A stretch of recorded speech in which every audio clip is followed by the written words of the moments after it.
Greetings, my friends, and welcome back to It Moves. So, last time we began this adventure on a child's nightmarish adventures as he deals with just the creepy crawlies that happen in their dreams and at night. Something I think a lot of us can relate to as growing up, because I'm sure we have all had our own share of nightmares and stuff. I know I have, though these days my nightmares have just become more of the norm, I would say.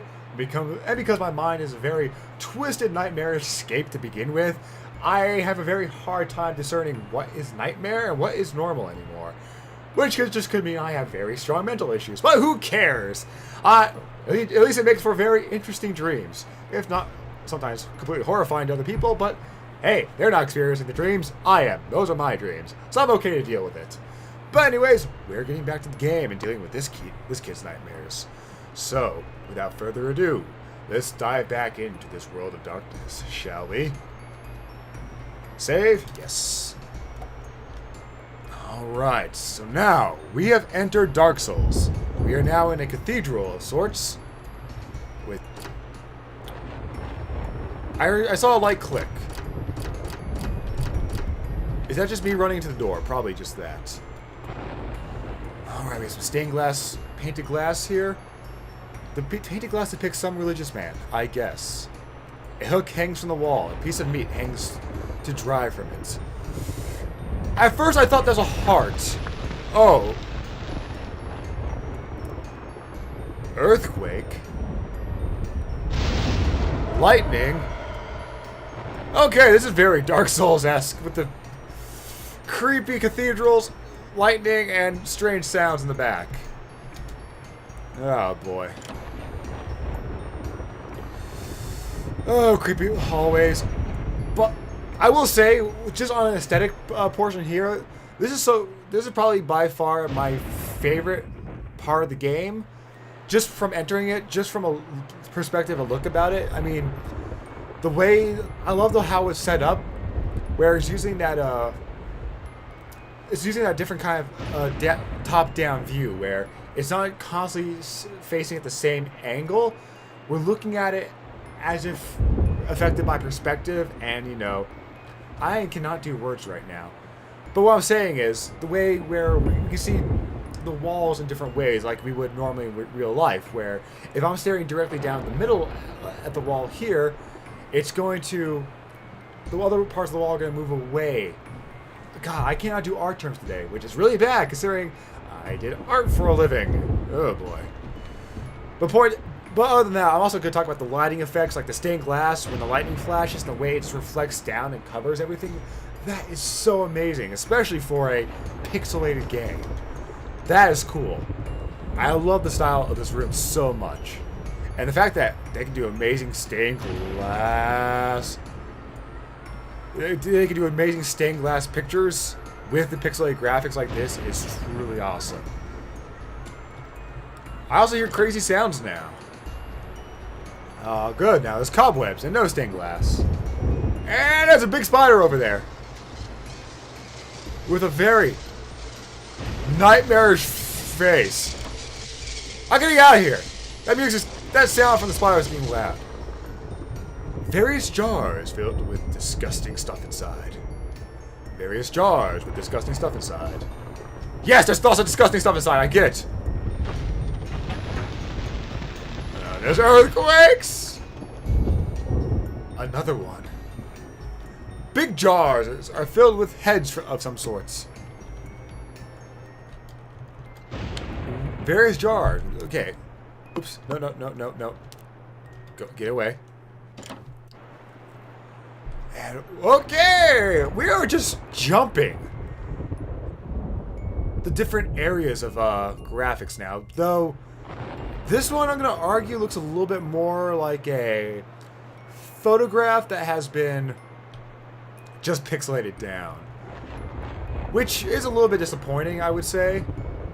Because, I mean, I could be wrong. It could be all actual pixels and stuff. But at the moment, it just feels like it's just a photograph that has been, again, just pixelated down into game graphics. It's a big pool, but I'd rather not use it. But like I said, I could be wrong, but I don't know.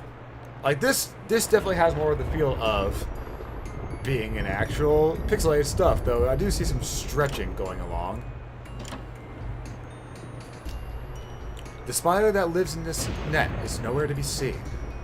Oh, I saw it. It's back there. Looks like a map.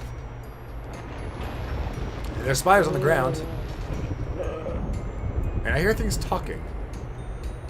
The picture depicts a couple of men standing in front of a car. What kind of crazy nightmarish church of sorts is this? Okay, what's hanging from the ceiling here? Are those dead cats? Please tell me those aren't dead cats. I don't know, this does remind me of dreams that I have, where I'm in the most bizarre of architecture buildings. Like, I'm in a super mega hotel that also goes into a grocery store in the middle of a forest. Oh god. Actually, before I continue on the game, I remember a very crazy nightmare that I had. And by nightmare, I guess regular dream for me, but that fits perfectly with this game. And it was bizarre as hell. And horrifyingly disgusting, too. Basically, I'm in a big cabin in the woods, in a very secluded cabin, by the way, up in this elevated mountain area, in a circle of trees.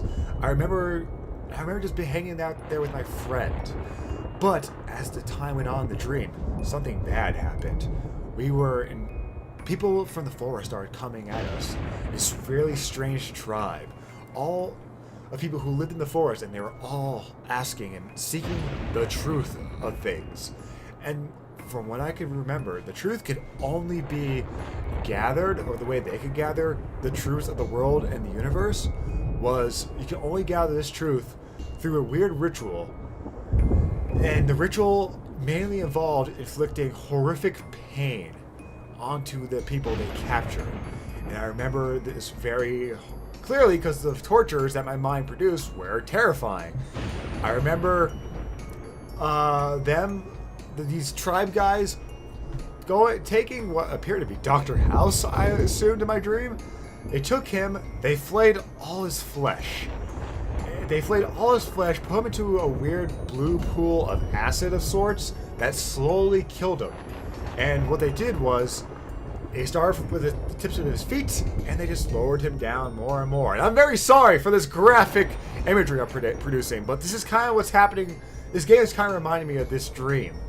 And yeah, in the ritual, what they did to him before they started doing this horrific torture, they did the ritual to him, and as he went down, he would speak these truths about the universe. I don't quite remember what they all were, but yeah, they will milk the person for his pain for a very long time. And yeah, that terrified me because they weren't done with one person. They were hunting for more.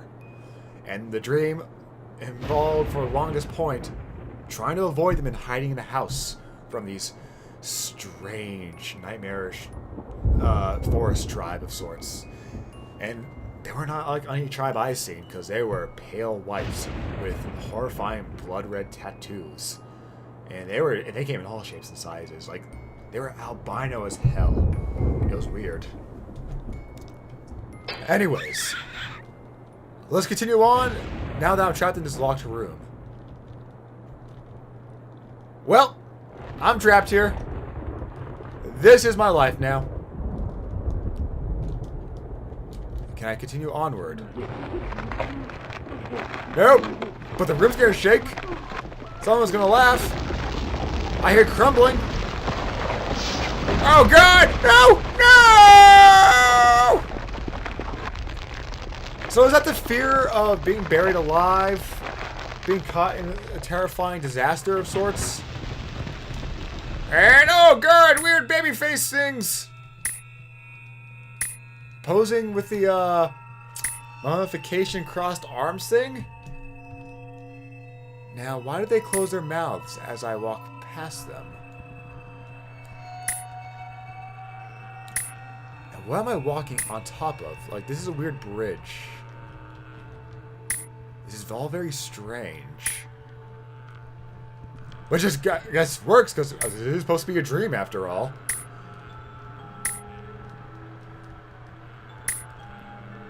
But what is the purpose? What are your purpose? What kind of fear are you showing to me right now? Oh, now all their mouths are closed. They're not closing anymore. They're just already closed. And the sounds sound like chainsaws and weird machinery sounds. And they're getting louder.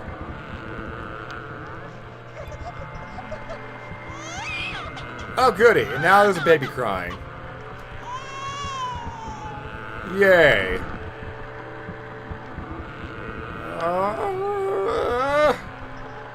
What's going on? What is going on here?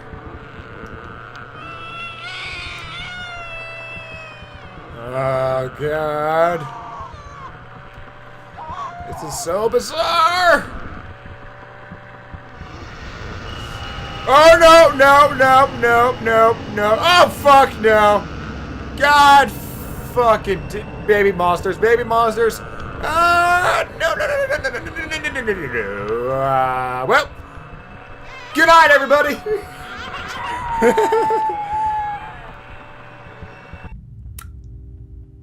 Yay! More nightmares for us all. Oh, God, and everything's static. My greatest fears were realized in the winter. That sucks for you. My greatest moments of calm and happiness are in the winter. The days grew short, and the longer nights merely provided this wretch with more opportunities. It was a difficult time for my family. My grandmother, a wonderfully kind and gentle woman, had deteriorated greatly since the death of my grandfather. My mother was trying her best to keep her in the community as long as possible. However, dementia is a cruel and degenerate illness, robbing a person of their memories one day at a time. Something I am all too familiar with my grandmother. May she rest in peace. Soon, she recognized none of us, and it became clear that she would need to be moved from her house to a nursing home. Before she could be moved, my grandmother had a particularly difficult few nights, and my mother decided that she would stay with her. As much as I loved my grandmother and felt nothing but anguish at her illness, to this day, I feel guilty that my first thoughts were not of her, but of what my nightly visitor may do should it become aware of my mother's absence. Her presence being the one thing which I was sure was protecting me from the horror of this thing's reach. I rushed home from school that day and immediately wrenched the bed sheets and mattress from the lower bunk, removing all the slats and placing an old desk, a chest of drawers, and some chairs which kept in a cupboard where the bottom bunk used to be. I told my father I was making an office which he found adorable, but I would be damned if I'd give that thing a place to sleep for one more night. As darkness approached, I lay there knowing my mother was not in the house. I did not know what to do. My only impulse was to sneak into her jewelry box and take a small family crucifix, which I had seen there before. While my family were not very religious, at that age I still believed in God and hoped that somehow this would protect me. Although fearful and anxious, while gripping the crucifix under my pillow tightly in one hand, sleep eventually came, and as I drifted off to dream, I hoped that I would awaken in the morning without incidents. Unfortunately, that night was the most terrifying of all.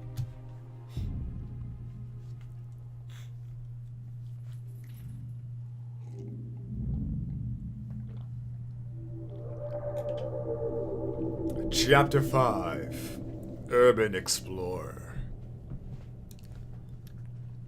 But hey, the new Frankenstein movie's out! Woo! Save? Yes, please. Alright. Woof. It says woof. A poster for a play. I'm in a classroom now, looks like. A bunch of school books. A stack of notebooks.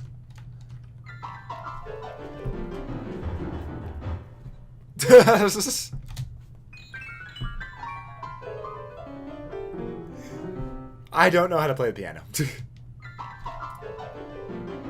But that's why I imagine what's going on here. It's just him hitting the keys like that. Yeah, I'm sorry. I'm more of a brass and wind instrument kind of person. Thank you. Whatever.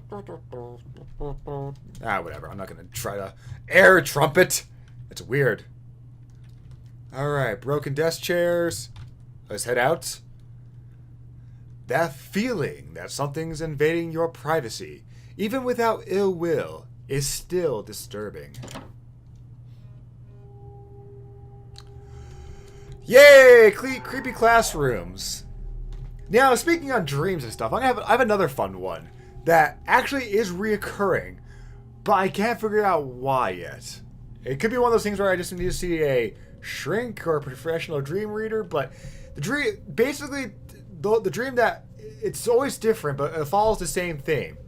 I am back in high school, and I have missed an entire semester's worth of math. And that one math class is what I need to graduate. Or I have to go back to high school and complete that one semester of math in order to get my high school diploma. Never mind, in my dreams, I also already recognized the fact that I had already completed college as well. Which makes no sense. Like, why am I back in high school if I've already completed college? But yeah, and every time I'm in these dreams, it's always at the end of the semester, and I have, for some reason, have skipped the entire semester worth of math class. And I'm trying desperately to go for the last couple days of class to catch up on all the work that I missed, in attempts to get ready for the big tests that would somehow count for the entire credit, all my credits I need to pass that class. It's really weird. It's always a difference. It's always a little bit different every time. But it's weird that is my reoccurring dream. Don't know why. All I know is I know that's a monster. I can go in here now. So yeah, that's my school dream. It's really weird. The clock has stopped. You are good. Is it a bunch of school books? I will say that, yeah, even if you don't know why they are here, you hold the greatest amount of fear for them. Yeah, looking at schools like this really reminds me that the U.S. school system really needs to be revamped all over the country, because it does remind me that most of our schools are very antiquated. Antiquated? I can't speak words. Point is, they're very old-fashioned.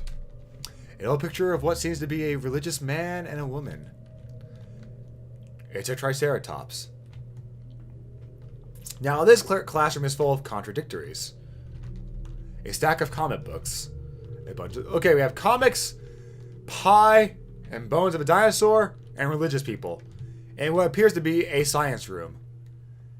A bathtub in the middle of the classroom. Yep, that seems about on par for my dreams as far as random things in the place. The sounds of screams are awful. They are even worse when they are your own. Yeah, because that implies something bad's happening to you.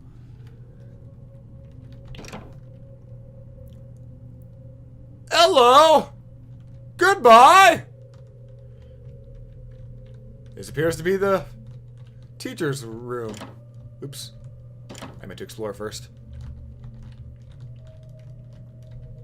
A big filing cabinet. It various books that look like they would be hard to read. Looks like there's nothing inside.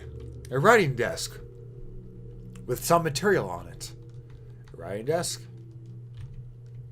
A writing desk. Alright, one last room before we go downstairs.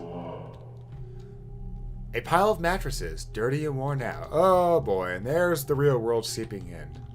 A mattress, dirty and worn out. There's a piece of paper. It reads, knock knock. I said it reads, not it does. Ah! Hello? Okay. I'm gonna leave now. Scary face. Why am I following you, monster? The lock on the door is broken. I don't think I can get in here. Good. Oh man, what was that one horror game I saw online not too long ago?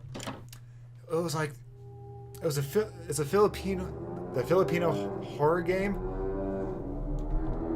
You guys are weird, but sort of non-threatening, I guess.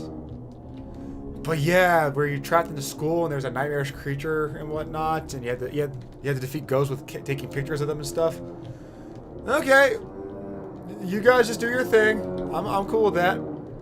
I'm all for just creatures doing whatever. All right. Okay, so you guys are just more weird than anything else. I'm fine with that. I don't mind that. There's a hole in the wall where roots have grown. Oh, goody. We're in the basement. And what's in the basement? Plants grow through the cracks in the floor. A hole to the depths below. A busted old machine of some sort. Well, let's descend into madness, shall we?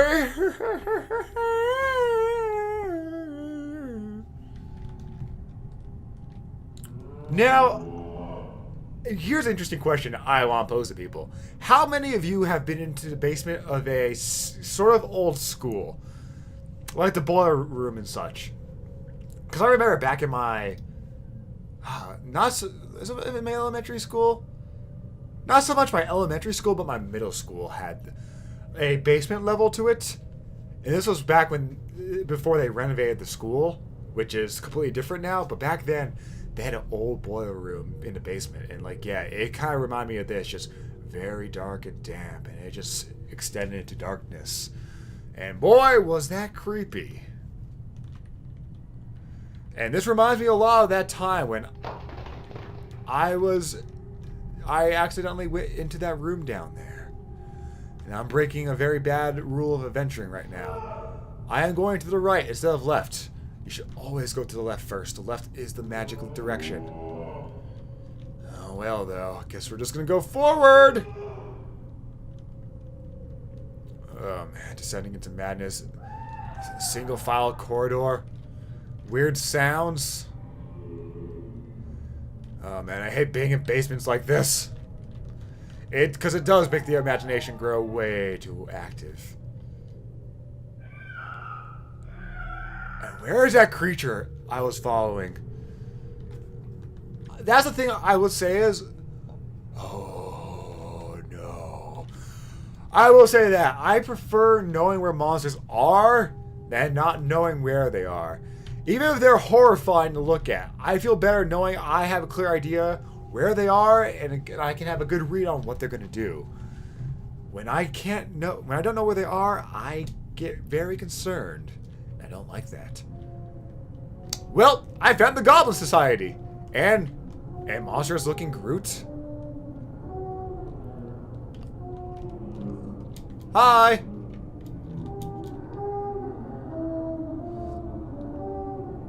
What's up? Why am I laying down? I thought we were gonna have a nice game of cards. Yay! Woo! Yeah! Hey, let's party!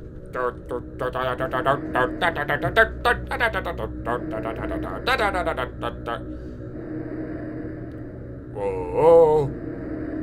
Yeah, they're all singing me songs. The guy in the middle there just seems very happy.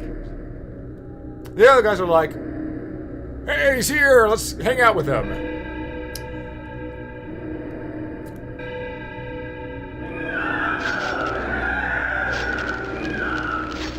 Now that sounds like I'm being horrifyingly ripped apart and being eaten. That's less kind and happy.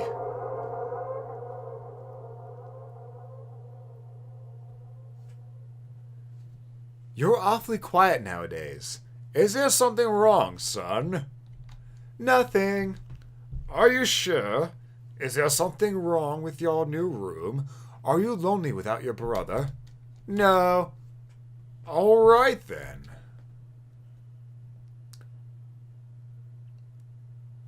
Yeah, we're not gonna talk about the monsters. So has my room changed at all? Okay, yeah, you can definitely see all the junk in the bunk bed below now. I woke gradually. The room was once again dark. My eyes adjusted. I could gradually make out the window and the door and the walls, some toys on the shelf, and, even to this day, I shudder to think of it, for there was no noise. No rustling sheets, no movement at all. The room felt lifeless. Lifeless, yet not empty. The nightly visitor, that unwelcome, wheezing, hate-filled thing which had terrorized me night after night, was not in the bottom bunk. It was in my bed! I opened my mouth to scream, but nothing came out. Utter terror had shaken the very sound from my voice. I lay motionless. If I couldn't not scream, I did not want to let it know I was awake. I had not yet seen it. I could only feel it. It was obscured under my blanket. I could see its outline and I could feel its presence, but I dared not look. The weight of it pressed down on top of me, a sensation I will never forget. When I say that hours passed, I do not exaggerate. Laying there motionless in the darkness, I was every bit a scared and frightened young boy. If it had been during the summer months, it would have been light by then. But the grasp of winter is long and unrelenting, and I knew it would be hours before sunrise. A sunrise which I yearned for. I was a timid child by nature, but I reached a breaking point, a moment where I could wait no more, where I could survive under this intimately defiant abomination no longer. Fear can sometimes wear you out, make you threadbare, a shell of nerves leaving only the slightest trace of you behind. I had to get out of that bed. Then I remembered the crucifix. My hand still lay underneath the pillow, but it was empty. Slowly I moved my wrist around to find it, minimizing as best I could the sound and vibrations caused, but it could not be found. I had either knocked it off the top bunk, or it had, I could not even bear to think of it, been taken from my hand. Without the crucifix, I lost any sense of hope. Even at such a young age, you can be very acutely aware of what death is, and intensely frightened of it. I knew I was going to die in that bed if I lay there, dormant, passive, doing nothing.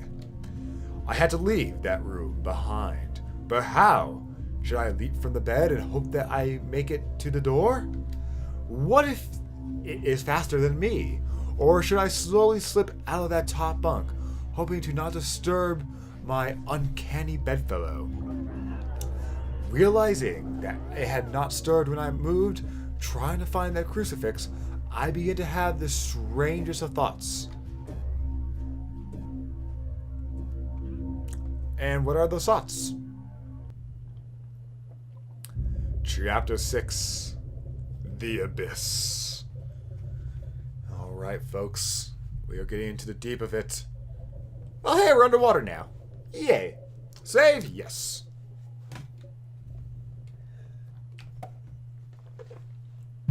Alright, so we're gonna see. I wonder if this is the last chapter yet. I'm not sure. If it's not, I'll save and I'll continue this again later on. But if it is, then we'll just continue on. Hello, fishies! Blub, blub, blub, blub, blub. Okay, so I'm starting to feel for a sort of fact that there's a bell going off. Okay, there we go. I'm still unsure whether or not that this is pictures that have been turned into pixelated looks, or this is very well made pixelated graphics. Still not sure. I'm still kind of leaning, the stuff in the background is just pixelated pictures, but I could be wrong. If the game maker ever watches this video, maybe they can clear that up for me, whether or not that this is indeed pixel art or pixelated pictures. But in the meantime, let's continue swimming into this honestly beautiful glowing cave. I know some people are terrified of the underwater and places like this, but this has always amazed me. Like, I don't care if I am trapped underwater like this. The sights that these underground caverns create are truly breathtaking to me, and I would love to explore them more often. Up until I found the nightmare machine. Alright, so that's a nightmare machine. I'm going to descend in it. So question. Why is this here? Was that a dead body down there? Was that a dead body? Drain water and remove diving gear. Nope. Yes.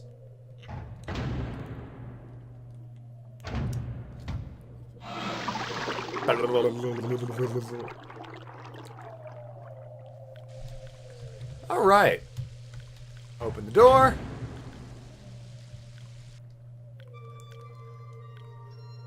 Oh, it's my dad. Where is Dad going? Dad, where are you going? What is that weird gear up there? Read logbook. Oh god, reading. Captain Theodore Fielding, September 2, 2007. One of my... I could do this in a captain voice. One of my biggest fears is deep water. Ironic when you consider the fact that I am now working on a mining station thousands of feet underwater in the Marina Trench. I have always wondered why I was afraid and reached a simple conclusion. The true fear presented here is actually going down beneath the surface into the depths. It's a combination of all our most common fears. I fear the dark. When you're at the bottom of a body of water, you can't see anything. It's pitch black. Have you ever tried to swim as far down in a lake as you can? It gets really dark and cold really fast. About 2 feet down, about 10 feet down. But even that's nothing compared to the deepest point on the entire crust of the Earth, located at the bottom of the Pacific Ocean, the Marina Trench, which is 38,000 plus feet. If you put Mount Everest at the bottom of the trench, the top of the mountain will still be over a mile below the surface of the ocean. Everything below you is complete darkness, and this definitely plays into our collective fear of the dark. Fear of suffocating. Have you ever gotten to the point where you swam down too far into a swimming pool and you seriously considered the fact that you might not make it back to the top before you ran out of breath? If you've ever been roughhousing as a kid with blankets and pillows and you accidentally got pinned down inside a sleeping bag or something, and you get to that point where laughter temporarily turns to screaming, you know what a scary concept not being able to breathe is. If you ever have scuba gear with you down in that deep dark abyss, there's a chance a valve could pop or you could run out of oxygen. You can't see, and you can't really take a deep breath. It could get worse? Yes. Fear the unknown. There are over 1 million species of creatures in the ocean, and scientists estimate there are an additional 9 million species yet to be discovered. That means we only even know what 11% of the creatures in the ocean are. Most of the beings in the ocean are things mankind has never even seen or heard of. Who knows what could be down there? Think about the time when you were walking in a dimly lit basement, trying to find something.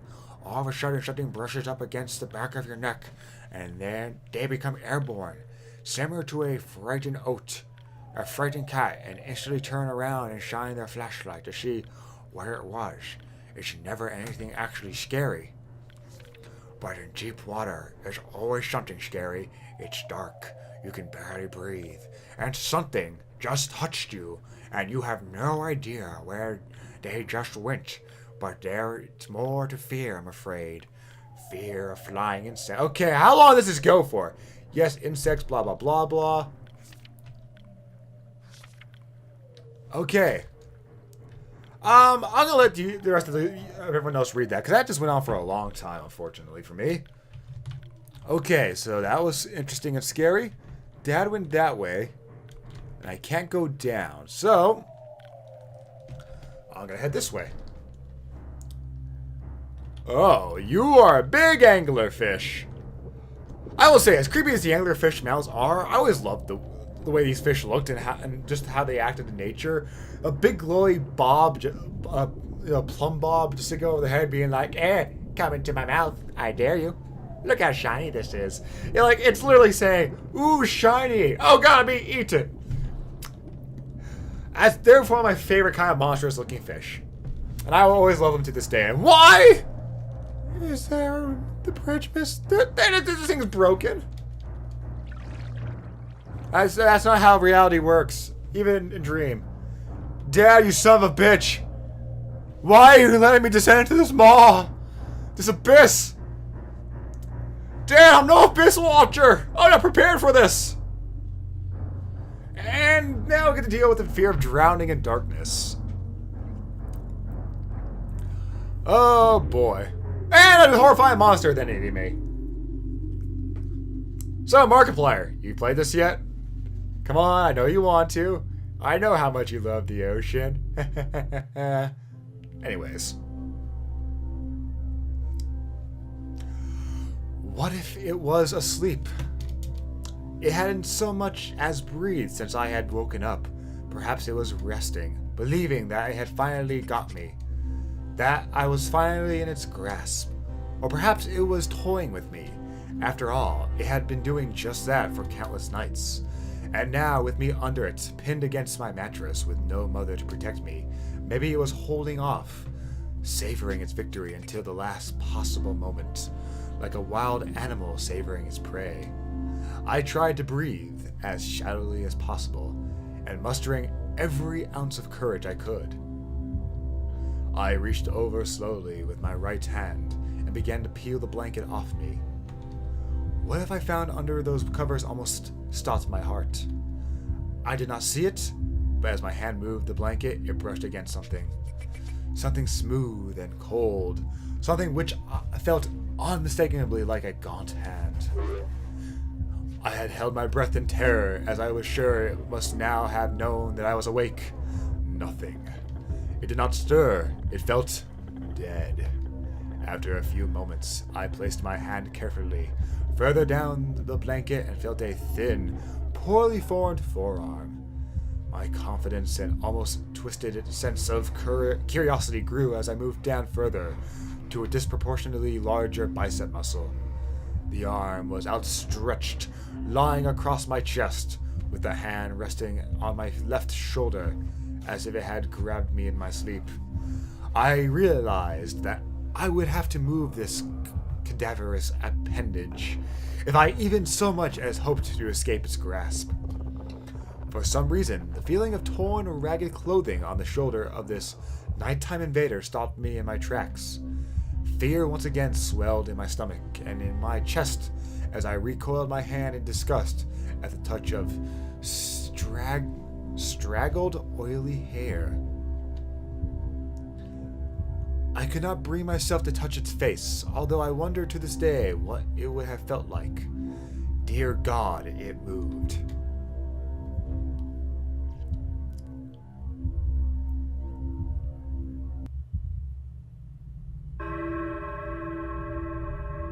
Okay. Chapter 7, Hostia. Man, we're getting to much more surreal. So now we're doing with more surreal dreams, I guess now, landscapes, because as the kid was describing this creature, it was very different and unreal. So I'm going to continue this in a third episode. Since, again, I don't know how long this game is going for, but these episodes are running a little bit long. So I'll continue this later, and I'll see you guys again when the gears start turning. Later. Oh, man. Dreams and nightmares this kid has are truly strange.